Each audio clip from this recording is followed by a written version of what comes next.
entre vérité et souffrance. Au cœur de notre couple, tout semble rayonner d'une harmonie en apparence parfaite. Notre belle maison, notre stabilité financière et notre amour intense semblent former un équilibre enviable. Pourtant, derrière ce tableau idyllique, nous vivons une réalité douloureuse et complexe, l'absence d'enfants dans notre vie.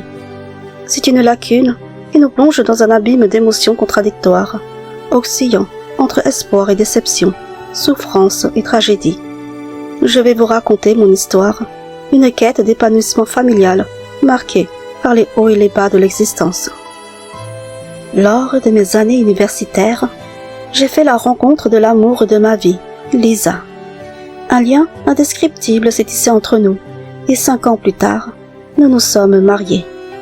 Nous étions comblés par nos carrières florissantes, nos salaires confortables et notre bonheur dans notre maison nouvellement acquise. Cependant, un désir grandissait en nous, celui d'être parents, d'accueillir un enfant dans notre vie pour former notre propre famille. Nous faisions face à l'implacable réalité, l'infertilité de Lisa. Notre peine s'intensifiait au fil des tests et des traitements médicaux, aux résultats toujours négatifs. Chaque échec était comme un coup de poignard dans notre cœur, laissant place à la tristesse et au désespoir qui s'immisçaient de plus en plus dans notre quotidien. Ne voulant pas abandonner notre rêve de fonder une famille, nous avons choisi de nous lancer dans l'aventure de la fécondation in vitro. C'est alors qu'un miracle s'est produit. La grossesse que nous avions tant espérée a commencé avec succès. Chaque étape de la grossesse était empreinte d'émotions intenses, de l'émerveillement face au premier battement de cœur du bébé, à l'anxiété mêlée à l'excitation lors des échographies. Nous étions comblés par la perspective de devenir enfin parents. Les mois passaient et chaque instant était empreint d'une douce anticipation, de préparation pour accueillir notre enfant tant désiré dans ce monde. Après 9 longs mois d'attente, notre enfant n'était toujours pas né. Les médecins, pourtant rassurants quant au bon déroulement de la grossesse et à la santé du bébé, semblaient impuissants face à cette situation inhabituelle.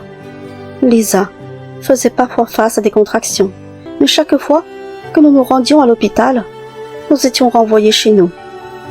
Plus les mois passaient, plus nous nous sentions ignorés par les médecins. Chaque appel téléphonique se soldait par une cruelle indifférence, et lorsque j'essayais de me rendre sur place, la sécurité me chassait sans ménagement. La frustration et l'incompréhension me submergeaient.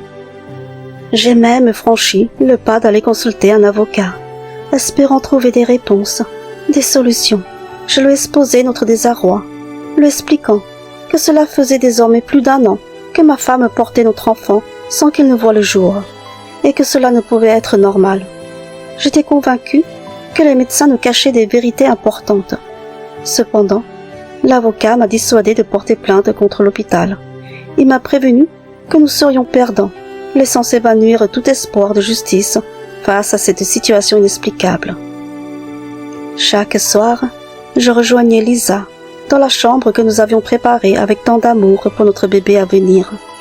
Je posais délicatement ma tête sur son ventre, écoutant avec tendresse les mouvements du bébé à l'intérieur. C'était une sensation à la fois réconfortante et déchirante, car malgré ces signes de vie, notre enfant refusait toujours de voir le jour. Pourquoi cette grossesse semblait-elle se prolonger indéfiniment, alors que normalement, les bébés naissent après 9 mois de gestation?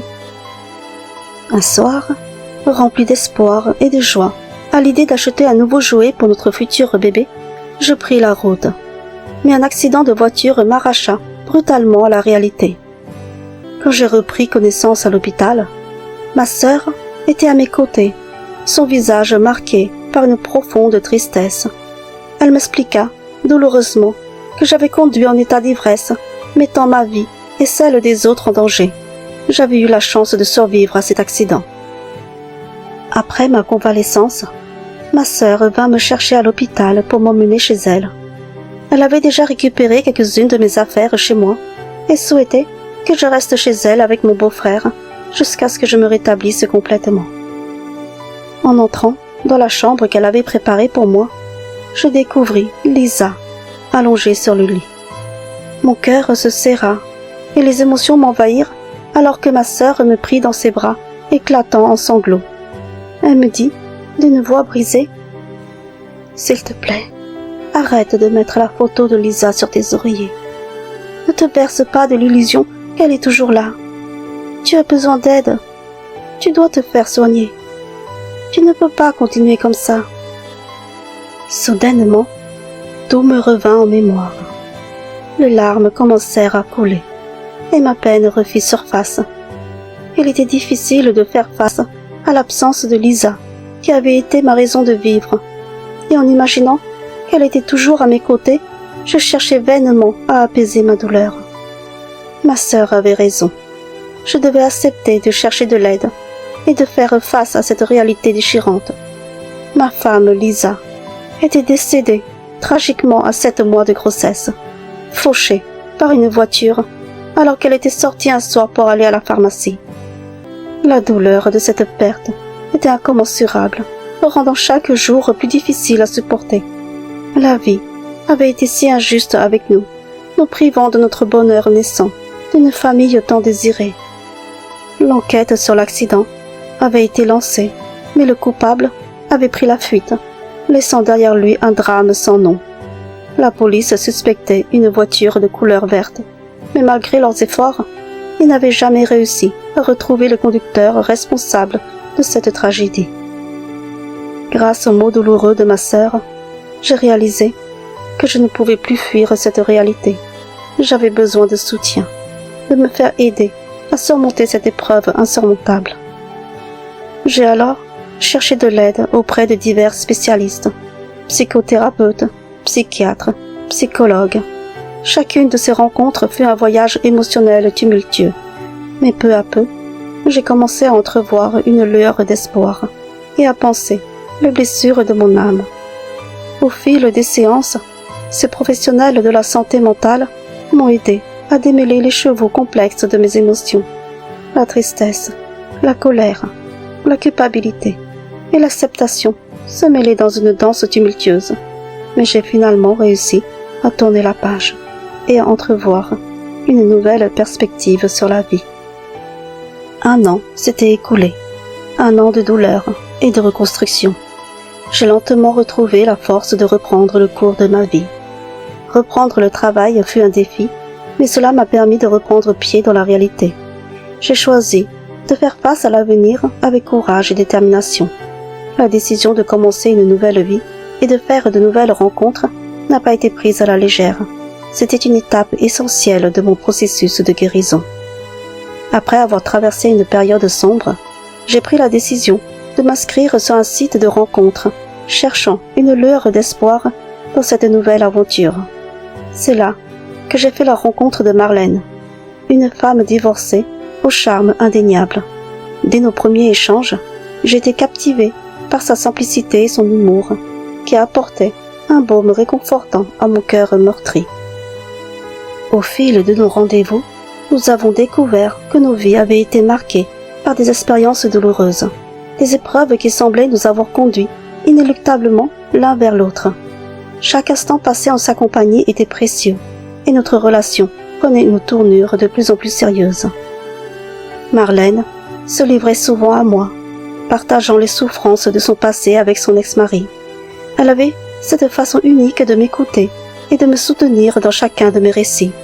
Mais lorsqu'elle me demandait de lui parler de mon passé avec Lisa, je ressentais une douleur aiguë qui m'empêchait de répondre à ses questions. Je n'étais pas encore prêt à affronter ces souvenirs douloureux, redoutant de raviver les blessures encore trop fraîches dans mon cœur. Un soir, Marlène a décidé de passer la nuit chez moi, et durant notre dîner, nous avons évoqué l'idée de vivre ensemble. C'était une discussion chargée d'émotions, et Marlène m'a confié, avec une sincère joie, qu'elle avait perdu tout espoir de trouver à nouveau l'amour dans sa vie avant de me rencontrer. Au petit matin, nous sommes restés blottis dans les bras l'un de l'autre, ne souhaitant rien d'autre que savourer chaque instant de notre présence. Marlène dans ce moment d'intimité, tourna son visage vers moi, et ses yeux étaient teintés de tristesse. C'est alors qu'elle choisit de se confier, de partager un lourd fardeau qui la hantait depuis si longtemps et qui la faisait souffrir en silence. Elle a commencé son récit avec sa voix tremblante. Il y a environ 2 ans, sa vie avait basculé lorsque son mari l'avait quittée, laissant son cœur dans une profonde tristesse. Ce jour-là, elle cherchait désespérément un refuge. Alors, elle avait décidé de sortir boire avec ses amis après le travail. Revenant chez elle, ivre, elle n'avait pas remarqué qu'une personne traversait la route devant elle. Dans un terrible accident, elle avait heurté malgré elle. La nuit venait tout juste de tomber, et dans ce décor obscur, il n'y avait personne aux alentours. Alors, prise de panique et confrontée à l'horreur de la scène, elle avait pris la décision de fuir, laissant derrière elle une personne allongée au sol, baignant dans une mare de sang. C'était un secret lourd à porter. Seule sa conscience gardait le fardeau de ce qui s'était passé ce soir-là. Son visage exprimait le poids de cette culpabilité, des remords qui la tourmentaient depuis si longtemps. Elle me confia qu'elle se sentait mieux depuis qu'elle m'avait rencontré. Avec un sourire doux, je lui dis que j'étais heureux qu'elle aille mieux. Mais en réalité, en moi, un tumulte d'émotions et de questions tourbillonnait, un mélange de préoccupation et d'inquiétude. Après le petit déjeuner, je l'ai raccompagnée chez elle. J'ai passé toute la journée à revivre les révélations de Marlène. Un tourbillon d'émotions s'emparant de moi. Les similitudes avec le décès tragique de ma femme Lisa étaient troublantes, et mon esprit était en proie à un tourment intérieur. Le soir venu, je me suis décidé à rappeler Marlène, assoiffé de vérité, désireux d'en savoir plus sur cet accident qui avait laissé une marque indélébile dans nos vies. Le cœur battant, j'ai entamé la conversation en lui demandant si elle savait ce qu'était devenue la personne impliquée dans l'accident, si elle avait survécu ou si elle était décédée. Avec une voix tremblante, Marlène m'a révélé que la personne n'avait malheureusement pas survécu à l'accident. J'ai alors continué à l'interroger, cherchant à comprendre tous les détails pour lesquels j'avais besoin de réponses. Quelle voiture conduisait-elle ce soir-là? Quelle couleur avait-elle? Et sa réponse me figea sur place lorsqu'elle me confia qu'elle conduisait un break de couleur verte. Mon cœur s'est serré, car cette description correspondait exactement à celle donnée par les témoins du terrible accident qui avait coûté la vie à ma femme Lisa. Mon cœur battait la chamade alors que j'enregistrais toute la conversation, ce fragment de vérité qui pourrait tout changer. Le lendemain matin, l'espoir et la détermination m'animaient alors que je me préparais à faire face à la vérité. Mon cœur était lourd, mais l'idée d'offrir à Lisa la justice qu'elle méritait me poussait à agir. J'ai pris une profonde inspiration et je me suis rendu au commissariat. L'enquête, désormais réouverte, promettait de faire toute la lumière sur cet accident tragique.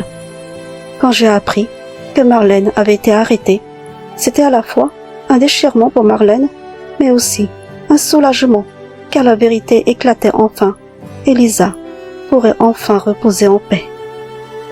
Cette expérience m'a enseigné une leçon précieuse. L'alcool ne peut pas guérir nos blessures, il ne peut que les aggraver.